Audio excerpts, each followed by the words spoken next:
Welcome back to the IBFP. Here's your host, Boxing Nuke. Welcome back, fight fans. Welcome back. Let's just dig right into it. Vasyl Lomachenko versus Jose Pedraza. This is going to be a great fight. Vasyl Lomachenko comes into this fight at 11 wins, 1 loss with 9 knockouts. Now, Vasyl Lomachenko is 30 years old. He stands at 5'7" and has a 65.5-inch reach. And so that makes Vasyl Lomachenko, a good sized fighter, 435 pounds. Jose Pedraza comes in at 25-1 with 12 knockouts, and he's been stopped once.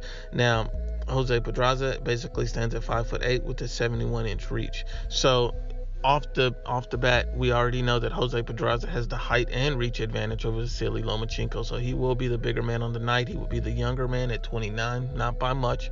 He was stopped once in his career by Gervonta Tank Davis, and he was stopped in the 7th round. Now, also on the reverse end, Vasyl Lomachenko was beat once in his career by Orlando Salido, who threw overwhelming punches at him. So in this fight, I can see Jose Pedraza causing Vasyl Lomachenko a lot of problems by the fact that he has the height and reach advantage, by the fact that he is basically a fighter who has only one loss, similar to Vasyl Lomachenko, who's a world champion. And so I think that this fight will be a more entertaining fight than most people think.